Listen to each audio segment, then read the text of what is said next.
আজ আমাদের যারা শহীদ, এই যিনি শহীদের বাবা কথা বললেন, আসলে ওনার একটা কাহিনীটা বলি, হয়তোবা উনি কাহিনীটা বলেন, আমি বলি। আমার কাকা লাগে, আমার আব্বুর সাথে অনেক আগে থেকে পরিচিত। উনি যখন যাত্রাবাড়িতে ফায়ার হয়, ওপেন ফায়ার হয় শনিয়াকড়া বর্ণমালা স্কুলের রোডে, তখন তিনি তার একটি গাড়ি নিয়ে গাড়ি চালান, গাড়ি নিয়ে যাচ্ছিলেন। আমাদের শিক্ষার্থী ভাইরা তখন একজন আহতকে রক্ষা করার জন্য তার গাড়িটা ভাড়া কি তাকে বলছে যে ওই হাসপাতালে একজন আহত হয়েছে, তাকে নিয়ে ঢাকা মেডিকেল যাওয়া লাগবে, আপনি যদি একটু আসেন ভালো হয়। তখন তিনি গাড়িটা নিয়ে সামনে যান। গাড়িটা নিয়ে যখন এই অনাবিল হাসপাতালে যাওয়ার পরে তিনি যখন রোগীটাকে উঠাতে যান, তখন যে দেখেন আসলে রোগীটা ছিল তারই সন্তান। তখন আসলে দুনিয়াতে সবচেয়ে কষ্টের জিনিস হলো বাবার কাঁধে সন্তানের লাশ। তো উনি গেছিল আমাদের ছাত্রদের উপকার করতে, কিন্তু তিনি কখনো ভাবতে পারেনি যে তার সন্তানের লাশই তার সামনে এসে পড়বে। তো এরকমই অনেক ঘটনা অত্র যাত্রাবাড়িতে হয়েছে। এমনকি স্বৈরাচার পতনের পরেও আমাদের যাত্রাবাড়িতে যেই নির্মম হত্যা হয়েছে তার আমরা সুষ্ঠু বিচারের কামনা করি। তাছাড়া একটি বিষয়, এখানে প্রোগ্রাম করার শুরু থেকেই আমরা শুনতে পেয়েছি যে এখানে নাকি আবার কোনো একটি কুচক্র মহল চাঁদাবাজের ঘোষণা দিয়েছে গতকালকে। তাদেরকে বলবো, এদেশের ছাত্র সমাজ ঘুমিয়ে যায়নি, ঘুমিয়ে গেছে, মরে যায়নি। যদি আপনারা চাঁদাবাজি করতে চান, দখলদারিত্ব করতে চান, তাহলে মাথায় রাখবেন 15 বছর যারা ক্ষমতায় ছিল তারাও কিন্তু টিকতে পারেনি। আপনারা কারা? তারা তো দেশে টিকতে পারেনি, আর আপনারা পালাতে পারবেন না যদি ছাত্র সমাজ খেপে যায়। অতএব বলবো, চাঁদাবাজের জায়গা হবে না। বিশেষ করে ঢাকা 5-এ ডেমরা যাত্রাবাড়ি কদমতলিতে হবে না। আধারপতি ফাউন্ডেশন বাংলাদেশ আপনাদের পাশে সবসময় থাকবে। ন্যায় বিচার প্রতিষ্ঠায়, ন্যায়ের পক্ষে একটি সুন্দর মানবিক সমাজ প্রতিষ্ঠার জন্য আধারপতি ফাউন্ডেশন সকলের পাশে ইনশাল্লাহ থাকবে। আপনারা আমাদের পাশে থাকবেন তো ইনশাল্লাহ? এরকম সামাজিক অনুষ্ঠান আমরা করব। অপসংস্কৃতির বিরুদ্ধে আমরা সুস্থ সংস্কৃতি বিকাশ ঘটানোর জন্য আমরা করব। তবে আমরা আবার একটি সতর্ক বার্তা দিয়ে যাই, এদেশে চাঁদাবাজের জায়গা হবে। চাঁদাবাজরা শুনে রাখুন, এখানে যাত্রাবাড়িতে কোনো চাঁদাবাজি চলবে না। এদেশের ছাত্র সমাজ আবার ঐক্যবদ্ধভাবে সেই চাঁদাবাজদেরকে আর পালাতে দিবে না, এবার ঐক্যবদ্ধভাবে রুখে দেবে ইনশাআল্লাহ। এটা বলে আমি আমার বক্তব্য শেষ করছি। বক্তব্য শেষে আমি আবার শ্রদ্ধার সাথে স্মরণ করছি যে সকল শহীদদের মাধ্যমে 71-এ দেশ স্বাধীন হয়েছে এবং 2024-এ যে সকল শহীদদের মাধ্যমে আমাদের দেশ বাক স্বাধীনতা পেয়েছে, সেই বাক স্বাধীনতা রক্ষা করার জন্য আমরা চেষ্টা করব। সকল শহীদদের জান্নাত কামনা করছি। এ পর্যায়ে বক্তব্য নিয়ে আসছেন আমাদের আজকের আয়োজনের প্রধান অতিথি, আমাদের আন্দোলনের শুরু থেকে শেষ পর্যন্ত আমাকে বিশেষ করে আমার মাধ্যমে, আমাদের আধার প্রদীপের টিমের মাধ্যমে বিভিন্নভাবে সহায়তা প্রদান করেছেন। ছোট্ট একটা কাহিনী বলি। আমি এটা হবে 18 তারিখের ঘটনা। আমি ছিলাম যাত্রাবাড়ি মাছের আড়তের ঠিক উল্টো পাশে। তো তখন কয়েকটা ছিটাগুলি আমার ফেসে লাগে, আমার চেস্টে কিছু গুলি আছে। তো ঠিক ওই মুহূর্তে আমার হাতের বাম পাশে একজন হুজুর ভাই আমার ঠিক বাম পাশে একজন হুজুর ভাই আর কি নিহত হয় আমার চোখের সামনে। তো এর মধ্যে আরেকজন হুজুর ভাই, উনি আমাকে ওখান থেকে উদ্ধার করে একটু ভিতরের দিকে নিয়ে যায়। যাই হোক, এভাবে আমরা সবাই দেখলাম যে কিভাবে কি হয়েছে যাত্রাবাড়িতে। আমরা চেষ্টা করেছি আমাদেরটা যেভাবে যতটুকু সন্ত্রাসমুক্ত করা যায়। আমরা আশা করি যে আপনারা সবসময় আমাদের পাশে থাকবেন। আর যারা শহীদ হয়েছে তাদের জন্য সবাই আমরা দোয়া করব, আর আমাদের জন্য দোয়া করবেন, আমরা যেন দেশের জন্য ভালো কিছু করতে পারি। আপনাদের সাথে নিয়ে, আপনাদের সাথে থেকে যেন আমরা ভালো কিছু করতে পারি। আর আরেকটা বিষয় যেটা বলার ছিল আমার, যে এই আন্দোলনে যাত্রাবাড়িতে মূলত, অন্য জায়গার ব্যাপারে বলবো না, যাত্রাবাড়িতে মূলত যেটা হুজুরদের যে অবদান, এটা আসলে ওরকমভাবে কোথাও হাইলাইট হয় নাই কখনো। আর আন্দোলনের শুরুতে যাত্রাবাড়িতে তেমন কোনো সমন্বয়ক ছিল না। আমি বলবো যে যাত্রাবাড়িতে প্রত্যেকটা মানুষ এক একটা সমন্বয়ক, প্রত্যেকটা মানুষ একটা সমন্বয়ক, প্রত্যেকটা মানুষ নিজের একজন নেতা।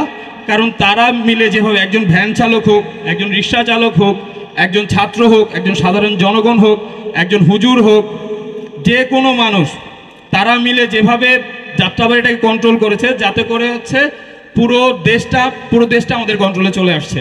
অন্য জায়গায় যেটা হয়েছে, আপনার মিরপুর বলেন, তেজগাঁও বলেন, ওসব জায়গায় দেখা গেল যে আন্দোলন সারাদিন করে সন্ধ্যার পরে যে যার বাড়িতে। শুধুমাত্র যাত্রাবাড়িতে টানা 63 ঘন্টা আন্দোলন চলেছে। আর যেটার নেতৃত্বে মূলত ছিলেন আমাদের হুজুর ভাইরা। তো তাদের জন্য অসংখ্য ধন্যবাদ, তাদেরকে অসংখ্য ধন্যবাদ জানাই আমাদের সাথে থাকার জন্য। আপনারা দোয়া করবেন আমরা যেন যাত্রাবাড়ি থানায় যারা আছেন সবাই মিলে ঝিলে যাত্রাবাড়ি থানার জন্য কিছু করতে পারি, যাত্রাবাড়ি ড্যামরা কদমতলী থানার আন্ডারে যতগুলো এলাকা আছে সব এলাকার জন্য কিছু করতে পারি। সেই জন্য সবাই দোয়া করবেন, পাশে থাকবেন। আশা করি সবাই ভালো থাকবেন, দোয়া করবেন আমার জন্য।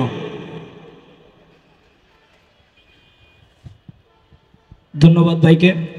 এ পর্যায়ে আরেকটু সংক্ষিপ্ত আলোচনা শুনব, যিনি আন্দোলন থেকে শুরু করে ট্রাফিক কাজ সহ সকল কাজে এখন পর্যন্ত ভূমিকা রাখছেন আমার সেনের ভাই মোহাম্মদ শামীমকে তার স্মৃতিচারণ আলোচনা করার জন্য, সংক্ষিপ্ত আকারে আলোচনা করার জন্য অনুরোধ করছি। আসলে আমি এদিকে সবারই কিংবা ছোট মানুষ, আমার এদিকে কথা বলার যোগ্যতা হয়নি। তারপরে আমরা আদার প্রদীপ ফাউন্ডেশনের পক্ষ থেকে আমাদেরকে আমন্ত্রণ জানানো হয়েছিল, বিশিষ্ট সমাজসেবক মোহাম্মদ এমদাদুল ফেরদৌস সাহেবের পক্ষ থেকে আমাদের জানানো হয়েছে যে তোমরা আসো, তোমরা তোমাদের কথাগুলো একটু বলো।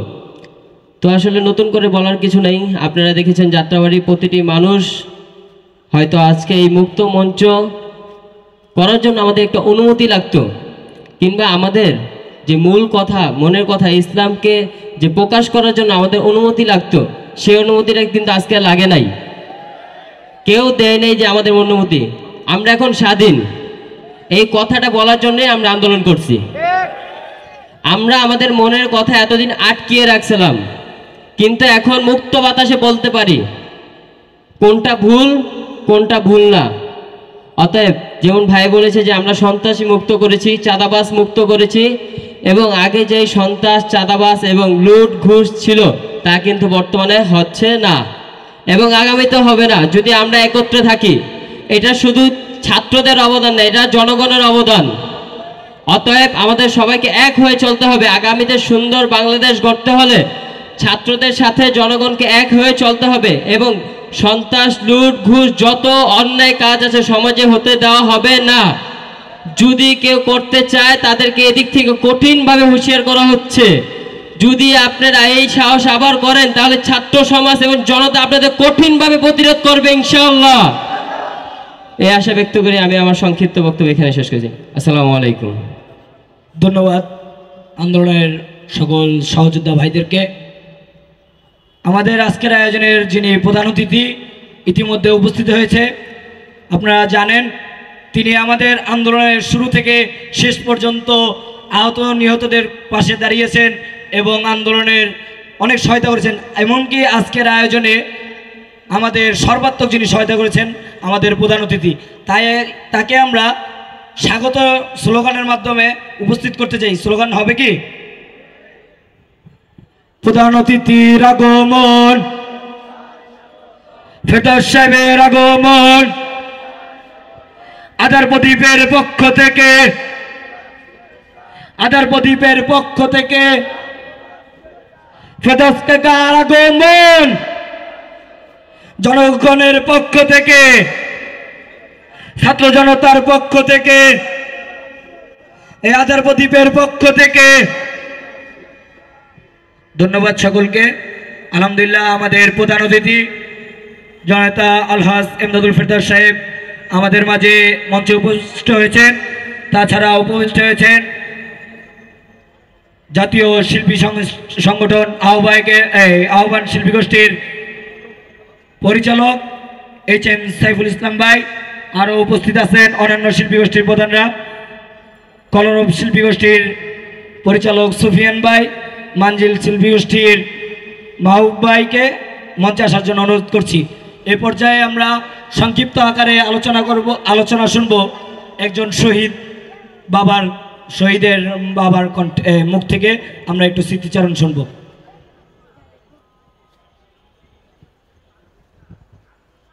আসসালামু আলাইকুম। আমার ছেলে এই যাত্রাবাড়িতে এই আন্দোলনে গুলিতে মারা গেছে। এই আন্দোলনে গত জুলাই রবিবার সন্ধ্যা 7টায় এই গুলি লাগিয়ে বুকে গুলি লাগিয়ে পিছন দিয়ে বাড়াই গেছে বাম সাইডে আমার ছেলে আমিনুল ইসলাম আমিন। ঠিক আছে, তার জন্য আমরা সবাইকে আমরা দোয়া চাই, তারা আল্লাহ জান্নাতবাসী করে। ঠিক আছে, আসসালামু আলাইকুম। আলহামদুলিল্লাহ, এ পর্যায়ে আপনাদের সামনে সভাপতির বক্তব্য পেশ করবে আধার প্রদীপ ফাউন্ডেশন বাংলাদেশের মোহতারাম সভাপতি ছাত্রনেতা এইচ.এম. সম্রাট হোসেন। ছাত্রনেতা এইচ.এম. সম্রাট হোসেন। আসসালামু আলাইকুম রহমতুল্লাহ। আমি শুরু থেকেই কথা বলছি, তবু আমি আগেরটা অগোছলা বলছি, এখনও অগোছলা বলবো, তবে একটু আলোচনা করব। আজ আমাদের যারা যিনি শহীদের বাবা কথা বললেন, আসলে ওনার একটা কাহিনীটা বলি, হয়তোবা উনি কাহিনীটা বলেন, আমি বলি। আমার কাকা লাগে, আমার আব্বুর সাথে অনেক আগে থেকে পরিচিত। উনি যখন যাত্রাবাড়িতে ফায়ার হয়, ওপেন ফায়ার হয় শনিয়াকড়া বর্ণমালা স্কুলের রোডে, তখন তিনি তার একটি গাড়ি চালান, গাড়ি নিয়ে যাচ্ছিলেন। আমাদের শিক্ষার্থী ভাইরা তখন একজন আহতকে রক্ষা করার জন্য তার গাড়িটা ভাড়া কি তাকে বলছে যে ওই হাসপাতালে একজন আহত হয়েছে, তাকে নিয়ে ঢাকা মেডিকেল যাওয়া লাগবে, আপনি যদি একটু আসেন ভালো হয়। তখন তিনি গাড়িটা নিয়ে সামনে যান। গাড়িটা নিয়ে যখন এই অনাবিল হাসপাতালে যাওয়ার পরে তিনি যখন রোগীটাকে উঠাতে যান, তখন যে দেখেন আসলে রোগীটা ছিল তারই সন্তান। তখন আসলে দুনিয়াতে সবচেয়ে কষ্টের জিনিস হলো বাবার কাঁধে সন্তানের লাশ। তো উনি গেছিল আমাদের ছাত্রদের উপকার করতে, কিন্তু তিনি কখনো ভাবতে পারেনি যে তার সন্তানের লাশই তার সামনে এসে পড়বে। তো এরকমই অনেক ঘটনা অত্র যাত্রাবাড়িতে হয়েছে। এমনকি স্বৈরাচার পতনের পরেও আমাদের যাত্রাবাড়িতে যেই নির্মম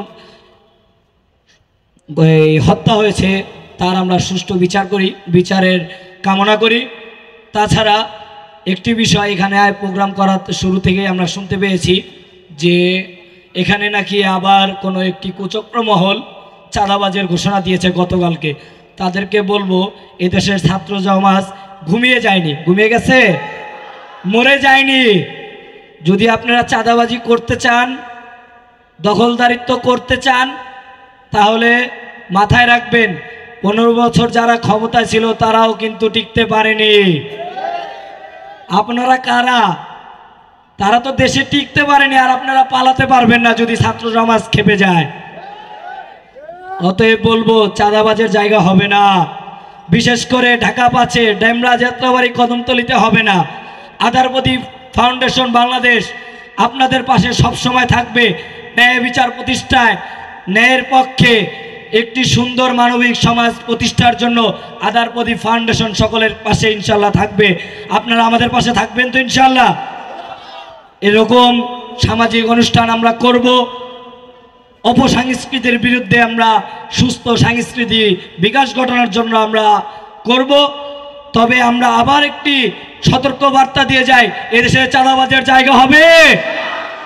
চাঁদাবাজরা শুনে রাখুন, এখানে যাত্রাবাড়িতে কোনো চাঁদাবাজি চলবে না।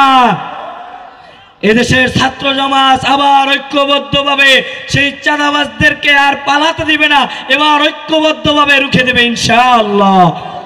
এটা বলে আমি আমার বক্তব্য শেষ করছি। বক্তব্য শেষে আমি আবার শ্রদ্ধার সাথে স্মরণ করছি যে সকল শহীদদের মাধ্যমে ৭১-এ দেশ স্বাধীন হয়েছে এবং ২০২৪-এ যে সকল শহীদদের মাধ্যমে আমাদের দেশ বাক স্বাধীনতা পেয়েছে, সেই বাক স্বাধীনতা রক্ষা করার জন্য আমরা চেষ্টা করব। সকল শহীদদের জান্নাত কামনা করছি। এ পর্যায়ে বক্তব্য নিয়ে আসছেন আমাদের আজকের আয়োজনের প্রধান অতিথি আমাদের আন্দোলনের শুরু থেকে শেষ পর্যন্ত আমাকে বিশেষ করে আমার মাধ্যমে আমাদের আধার প্রদীপের টিমের মাধ্যমে বিভিন্নভাবে সহায়তা প্রদান করেছেন। আমাদের অত্র অঞ্চলের কৃতি সন্তান বিশিষ্ট শিক্ষানুরাগী সমাজসেবক জননেতা আলহাজ এমদাদুল ফেরদৌস সাহেবের পক্ষে কিছু আলোচনা করার জন্য অনুরোধ করছি।